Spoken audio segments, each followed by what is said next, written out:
Today's Mercedes-Benz interview of the day brought to you by Mercedes-Benz Dream Days. Mercedes-Benz Dream Days are here with exceptional offers on the CLE Coupe, E-Class Sedan, C-Class Sedan, CLE Cabriolet going on now through September 3rd. Learn more, MBUSA.com/dream. Tom Verducci, MLB Network, Fox Sports analyst, reporter. MLB Network now available direct to consumer. Go to MLBnetwork.com to subscribe. All right, Tom, we'd love to give out grades here. So who gets an A yesterday for trade deadline moves? San Diego Padres. Let me start with them, Dan. I mean, it's no surprise that we saw 20 of the 34 players traded yesterday were relief pitchers. I mean, that's what wins these days. That's what the game is, like it or not. And a lot of us don't really love it, but especially in the postseason. They went out and got two of the best. Definitely the best on the top of the market was Tanner Scott, the left-handed pitcher, and then Jason Adam. And this team has been playing really well for the last, let's say, 3 weeks. So they're riding some momentum. And I just think that they're starting pitching the way they spin the ball. And now the bullpen, with the way they take care of the sixth inning on, they became, to me, a really dangerous playoff matchup for anybody, whether that's Phillies or Dodgers. So I'll start with San Diego. I did like what the Dodgers did, getting Jack Flaherty. I thought he was the best starting pitcher available. It tells you how unsure they are, Dan, about their options when they get to October about their rotation. And they bought themselves a little certainty. Give me the top three teams in the National League. Have the Padres elevated themselves with the Dodgers and the Phillies? I think they have, Dan. I think the Phillies, I still think the Phillies are the best team top to bottom, but they've gone through a rough patch here that's probably, I want to say it's about 30, 35 games. It's gone on for a while. Right now, they're not hitting, which is kind of a good thing because I don't worry about that with that lineup. They tried to fix their bullpen. I liked what they did getting Carlos Estevez. What was really interesting is they had two guys who they lost complete confidence in Sir Anthony Dominguez and Gregory Soto. And the Orioles, the best team in the American League East, took those two players. I don't like the idea, Dan, of adding players where you're projecting that they're going to be better. I want guys who are better right now when I make the deal, so they're plug and play, hit the ground running. Your top three teams in the American League, did they change at all after yesterday? Probably not. To me, it's still New York, Baltimore, and I'm actually going to have Cleveland 3. I did love the Cleveland pickup of Alex Cobb. And you're saying, well, wait a second, this dude hasn't pitched an inning yet this year. I love their bullpen. I love the way they put the ball in play. I love the way they've run the bases. They're short, or they were short starting pitching. And they've got a guy who's got a fresh arm. It was a hip injury he's coming back from. And as long as he turns out to be okay and all systems seem like they're go, I love the idea of that, adding a real veteran gamer. He is a gamer, competitive guy. So that was a really key pickup for me. Why didn't the Cleveland Indians change to the Cleveland Spiders as opposed to the Guardians? Because they had that rich history. It's like one of the worst teams ever, right? The Cleveland Spiders. But it's a great nickname. It's a great mascot. I mean, there's great upside with that. It is a great nickname. I mean, just think about the mascot, what the uniforms could look like. Can you imagine a City Connect uniform for the Cleveland Spiders? I mean, everybody be wearing it for a Halloween costume, I think. That'd be awesome. The first graders would love it. It was awesome. I don't know. Maybe there was just some, copyright issues. I don't know what it was. Okay. I kind of like the Guardians name when you figure out what it means. On the face of it, you're like, what the heck is Guardians? Guardians of the Galaxy? No, that bridge in Cleveland. And I actually like the name and the meaning behind it, but it does take some research to appreciate it. We were talking this morning prior to the show with all the moves that were made, and we can't help but think about Mike Trout, that he's, I guess, had a setback in, his rehab. What is he, 32? I mean, yeah. Not much hope. And, a lot of times the game turns over quickly these days. And yet you look at the Angels and they're a long way off, Dan. I mean, they didn't have much to do here at the deadline. They probably could have done more, but the farm system is not great. I love Mike Trout, and I love the fact that he is so loyal. And a lot of people use that against him. They say, well, why shouldn't he just, tell Artie Moreno or the Angels he wants out of there so he has a chance to win? This guy's sitting around there for 21, 22 picks on the draft day, and the Angels took him. They extended his contract twice before he was a free agent. It's really out of nothing more than loyalty. Loyal to family, to the Angels. I don't hold that against him, but man, It is a shame that really the best player of this generation, we've kind of forgotten that he is, right? Yeah. Has never really had the chance. That one chance early in Kansas City, they got swept. He's never won a postseason game. Mike Trout, it's crazy. And I don't know if the Angels just say, let's do what's best for the Angels and trade him. You're talking about loyalty from like Kevin Garnett. He was loyal to the Yeah. Timberwolves. Loyal. And then what happened? They trade him to Boston. Now, it worked out well, but at some point, the Angels have to look at this and say, what is best for us and what can we get for Mike Trout?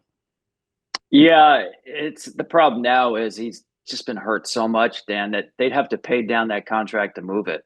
Oh, okay. And he's still extremely popular. I'll say this about Mike, and this has been true from day one. If you go to an Angels game, literally every game, he is out there before the game signing autographs for kids. I mean, people bring their families to watch Mike Trout play. The problem is he hasn't played a lot in the last 3 or 4 years. How can a team be as bad as the White Sox? It must take a lot of work, huh? I hear a lot from players, Dan, about how their player development system is really not good. It's 30 out of 30. I'm talking about even at the major league level or finishing off players to develop them. And you just hear this time and time again, that some of the players they've had with talent just don't ascend. Say a Yohan Moncada. I even look at Michael Kopech. He was traded in one of the deals to the Dodgers, right? Mark that name down. He's going to be a beast in the postseason. He's got a fastball to me that's got properties like Garrett Cole. He's got some issues with his slider and command. The Dodgers will fix him, I believe. They're probably, let's say, top 5 in player development. And nowadays, as you know, Dan, guys get pushed to the big leagues. Player development is not just about the minor leagues anymore. It's how good your major league staff is. We're talking to Tom Verducci, Fox Sports MLB Network. Is there a pitcher who comes to mind comparable to Paul Skenes in how he hit the majors his first year? I mean, the obvious one would be Strasburg, right? And I could see some similarities there. For me, there's nobody better I saw as a phenom, so to speak, is Dwight Gooden. Dwight was 19 years old, had 2 pitches. Two pitches. They were both like otherworldly. And people, sometimes he was tipping his pitches. People knew it was coming and nobody could hit him. I mean, I still think that's the best phenom. And he was 19 years old. Skenes is a really college polished 21-year-old. He had essentially a major league pitching coach in college in West Johnson. If you watch him pitch, Dan, it's funny. He does throw 100. We all love velo, right? His four-seam fastball might be his quote-unquote worst pitch because batters can hit velocity in today's game, but he knows how to pitch. That splinker thing he's got, combo of a splitter and a sinker, is just filthy. But watching him pitch, and all the opponents say the same thing, Dan, as impressive as his stuff is, it's what he's doing with it. His baseball IQ is off the charts. So right now he's must watch whenever he's got the baseball in his hands. Is there a pitch that leads to or makes it more susceptible to Tommy John surgery? That is a great question. For years, they used to say the split finger put a lot of stress on the elbow because if you just take a baseball and wedge it there between your fingers and hold it there long enough, you start to get a little tension in your elbow, right? But I think, Dan, it's more about not an individual pitch, but the 2 biggest factors are overuse and poor mechanics. And very few guys now are overused, right? Now we have a third issue, which is pure velocity. I mean, I hate to say it, but guys who are throwing upper 90s time and time again are at risk because there literally is more strain on the elbow. Think about this. We've done so well in terms of mechanics. Very few guys go out there in the major leagues with really bad mechanics now. Usage, they're very careful. Probably too careful, right? The way they cut back on innings and pitch counts. But what you can't do is you can't do anything about that UCL, that little ligament in your elbow. You can strengthen all the muscles that you want, have the most efficient delivery that you want. But when you're throwing 100 miles an hour, that little ligament literally cannot stand the force from that over and over and over again. It's not going to change because the game pivots on velocity. And if you watch kids at showcases, they're all trying to throw as hard as they can.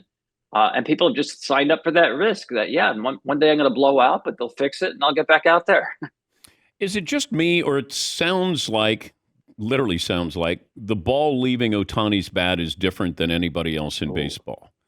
No, Why? that's a great call. But why is that? I mean, the other guys can hit it as far, if not farther, but there's a sound, there's a quality to that where it's like, that's different.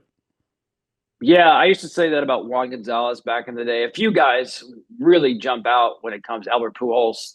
There is a different sound. There's no question about it. Even the players, they know that. You can close your eyes at BP and know that, okay, Ohtani's in the cage right now. First of all, if you stood next to him, you realize that dude is big. I mean, he's got like this Michael Phelps body. He's freakishly flexible, and he's got these long levers. So you think, all right, he's kind of wiry, strong. No, he is built like a tank, man, and he's got those long levers, so he's got tremendous leverage on the baseball, and he's really learned how to backspin the baseball high in the air. So his fly balls, when sometimes he hits a ball, it looks like a fly ball, and it's like way out. He's got that gift, man, where there's just another gear to the ball leaving his bat. Always great to catch up with you, Tom. Thanks for joining us. Always a lot of fun, Dan. Thank you. Tom Verducci, MLB Network, Fox Sports analyst and reporter. Also, Sports Illustrated baseball writer. MLB Network is available direct to consumer. Go to MLBnetwork.com.